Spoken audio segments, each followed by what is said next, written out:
Cormac Smith, by hook or by crook, is that your impression that Trump will take Greenland? Or if he says he will not use force, he'll negotiate for control of Greenland, title included? Hello. Donald Trump will try to take Greenland. Donald Trump will take what he is allowed to take. The governing factor here is how strong European and other NATO allies stand against Trump. It must be pointed out, one, America never possessed Greenland.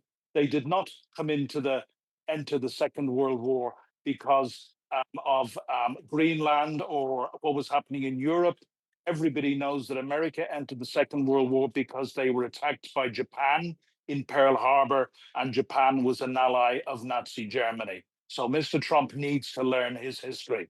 But second, what I want to say is, since 1951, there has been an agreement which has allowed America unfettered military access to Greenland. I believe America at one stage during the Cold War had 17 military bases. If they wanted to reoccupy those bases and even build more bases, they would have the full cooperation of the Kingdom of Denmark as a NATO ally. Mr. Trump seems to have been trying to diminish the importance of rare earth metals. It is now much easier to drill for rare earth metals or mine for them in Greenland because something Donald Trump denies the globe is becoming warmer. But for a moment, I want to stay. I'll come to rare earth materials and minerals in just a moment. If I can finish my point, there is absolutely no reason for Donald Trump to own or to take Greenland by force. And yet he wants to. He wants to. And that is what I want to understand why. He wants to be the American president in history who has enlarged the United States by the largest amount. He wants to go down in history for that. This is an old style colonial robbery. Is that all that he intends to do, Daniel Fry? The manner in which Europe appears to be pushing back. But if Donald Trump continues to push ahead, and he doesn't want to just build more bases, he wants control, he wants the title of Greenland. Do you think US will push through all the way despite the pushback by Europe?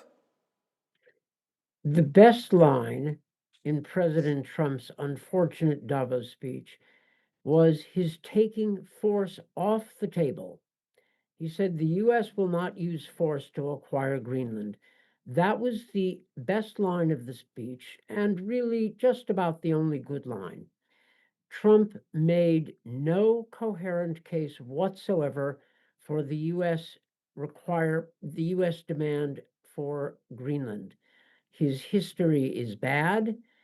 All America's security interests in Greenland and the Arctic can be met using the existing framework. And Trump did suggest that the United States' commitment to NATO and its support for Ukraine is somehow dependent on acquiring Greenland. He didn't say so directly, but I took that from the way he juxtaposed the Ukraine issue and the Greenland issue. Basically, Trump was saying to Europe, if you want our help in NATO and for Ukraine, you need to give us Greenland. I'm not sure that Europe will take that deal. You're not sure Europe will take that deal. However, that was a major part of what he said. And Geeta, my apologies. I'm quickly bringing in all our guests on the Greenland aspect of this. While he did say that he will not use force, he also implicitly spoke of that massive $1.5 trillion defense budget or war budget and the big warships that US is building. Was there a threat there? Well, more than threat, Gaurav, I'm looking at it as leverage. Because for now, United States of America still continues to be the net security provider for most countries, and therefore the leverage. That's the military strength that President Trump was projecting.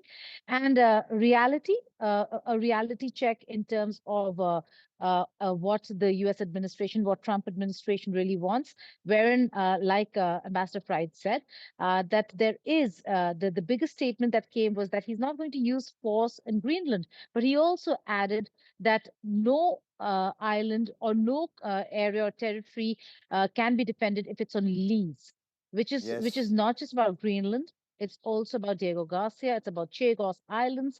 So we're looking at a lot of places where America is willing to risk a lot only to ensure that the territory is held and not given away. So it's not just the Western Hemisphere that he's talking about, Rohit. Is that the impression that you also got? Geeta says it's also Diego Garcia and the Chagos Island, but on the Western Hemisphere, is he very clear by hook or by crook? He has to have Greenland, and he wants. Does he believe? And you've been speaking to officers and officials in the administration. Sooner than later, there will be a split in Europe. Europe will not be united, and he will have Greenland title and all, as he said. Well, I think, the administration has made it pretty clear that securing Western Hemisphere is a priority for President Trump. This is not the first time he's talked about Greenland. He's talked about it years ago, in fact, in his first term as well. I think he does see, and there is a sense that after what occurred in Venezuela, I think President Trump wants to take Greenland, and he wants to do it by being nice. And as he said, we'll not take it by force, but we'll remember if you don't give it to us. So there has to be some way. I think he has possibly is going to be meeting up with some European leaders after this and discussing this. But he wanted to lay it out for everybody in the world to understand where he's coming from. He pointed out facts that NATO, America hasn't been able to get best of NATO in terms of what it puts in. He's been able to. He has said multiple times over the last few days that NATO would not come and save us. So I think he's trying to urge the European leaders to look at his point of view and understand, make them understand if Greenland in fact becomes a U.S. territory. Nobody, I mean, in the sense Russia and China would not attack it, unlike they did in the case of Ukraine.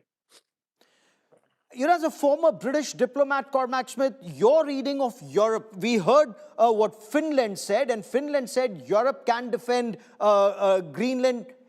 They can defend themselves even without the United States. Do you think that's possible, or that's tough talk, but not tough action that could follow?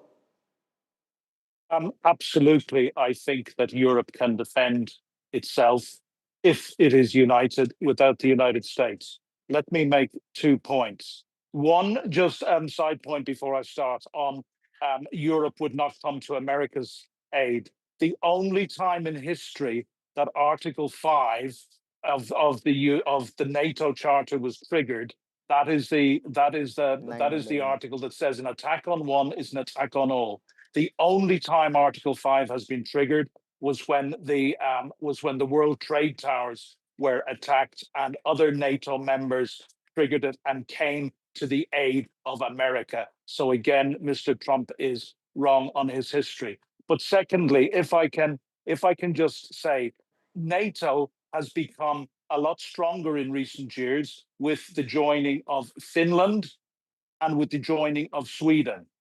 If there is to be, and if Trump decides to seize Greenland, that will be the end of NATO. But we will be looking at a NATO 2.0 or a coalition of the willing, and that would be a force which would include the new members of Finland and Sweden, but also the most potent army on the European continent at the moment, man for man, which is the Ukrainian army, hardened by 12 years of fighting against Russia. If I can give you some figures, if a united Europe, and if we take Canada into it, we're talking about over 600 million people.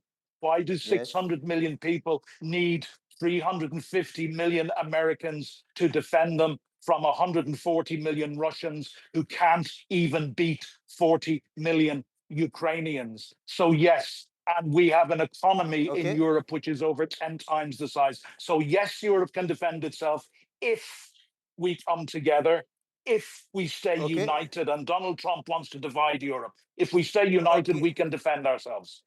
Daniel Fried, can Europe defend itself? Because these are very strong words.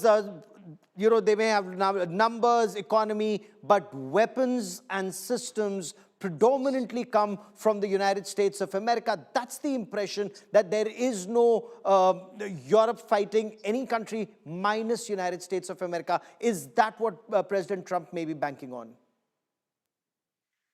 Well, Cormac Smith is right that Europe can do a lot more to defend itself. It has the economic capacity. It does not yet have the arms industry. And for many years to come, it will still be dependent on the United States. However, Cormac Smith's larger point is correct.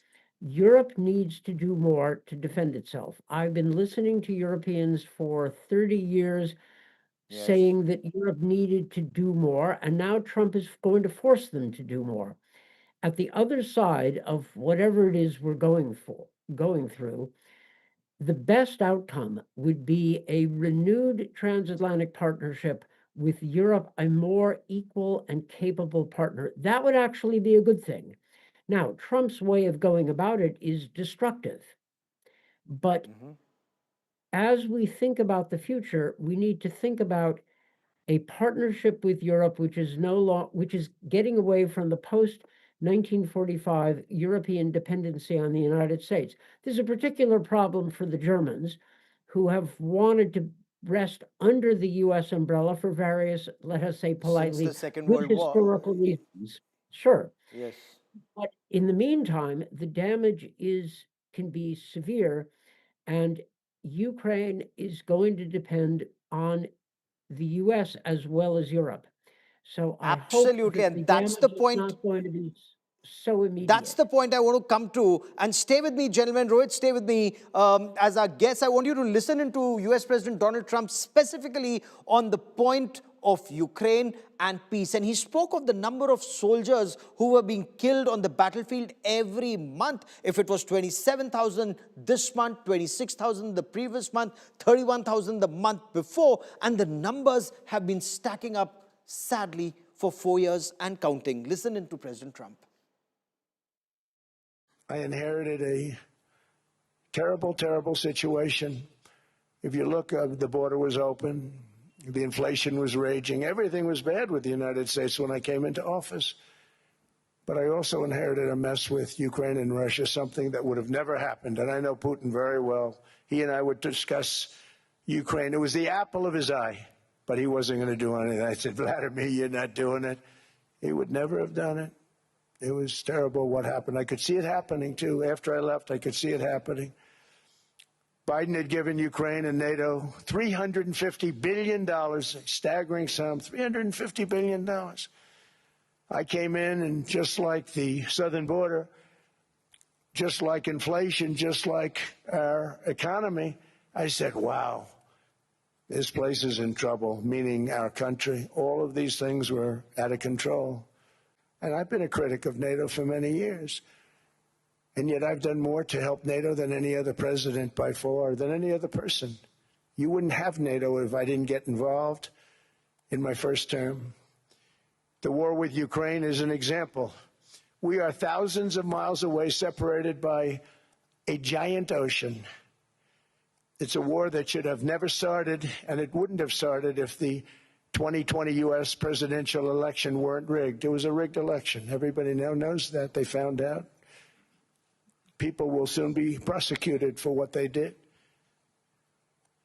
It's probably breaking news, but it should be. It was a rigged election. Can't have rigged elections.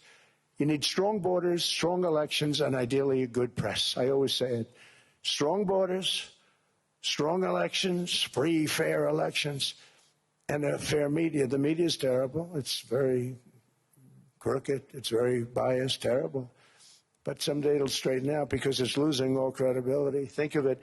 When I went in a landslide, a giant landslide, won all 7 swing states, won the popular vote, won everything, and I only get negative press. That means that it has no credibility. And if they're going to get credibility, they're going to have to be fair. So you need a fair press. And our man in Davos, Siddharth Zarabi, Managing Editor of Business Today, now joins me on this special broadcast. Siddharth, you were listening to President Trump at Davos. What's the feedback? You get the impression that he's sending across that message, Europe has to give him Greenland title and all. Everything depends on that. Gaurav, I think the best way to understand this speech, and like you described it earlier, everyone was listening in word by word. It is a reiteration of Donald Trump's agenda that he has been pursuing on a 360-degree basis ever since he took office once again as the President of the United States. I would say that every single pain point, and this speech was more focused on geopolitics, strategy, NATO, and so many other elements, every single one of them is a reiteration. There is one silver lining, if one could put it that way. And I noticed that that was the sense that we got from some of the attendees, which is that there was no explicit mention of taking Greenland by force. Of course, there seems to have been a sort of mix-up with Iceland, but assuming that it was only about Greenland and Iceland is not now in the center of Trump's gun sights, it's clear that he's saying not by force. Does it assuage European leaders? Does it assuage those people, including the Danes, who virtually boycotted this in protest against Trump's announcements? We don't know that. That response is playing out in real time. But the criticism of NATO, the issues with clean energy, calling out Europe, and frankly, Gaurav, everybody from industry that you can speak with, and mostly off the record, and some leading lights go on record to say that Europe is a textbook example of over-regulation. Innovation, research and development has been stifled, and President Trump taking pot shots at that. He, of course, brought in Somalia as well, but let's leave that for aside. But it's clear that the Trumpian world order was on full display here at a gathering of the global elite that had turned out in full numbers to listen to him, Gaurav. Indeed. Stay with me. So let me bring in, Cormac Smith once again. The criticism of NATO. That, words to the effect when he said, we've got nothing out of NATO. We paid for NATO 100%. All I want is title and ownership. Can't defend on lease. Psychologically, we need ownership. Is he telling NATO that you have nothing except me? Donald Trump is lying on an industrial scale. As I have already said, the only time that NATO triggered Article 5 was after the 9/11 attacks on New York, when other NATO members came to America's aid. That's the first thing. Donald Trump, again, lies when he talks about 350 billion given to Ukraine. The figure that has been audited is closer to a third of that, about 120 or 130 billion. So this discussion, but the one thing I clearly will say, will continue. If I can finish, Okay. of Donald Trump, but the one positive thing that has come out of Donald Trump's election to the White House is he has forced us European leaders to stand up and spend more on defense, because we have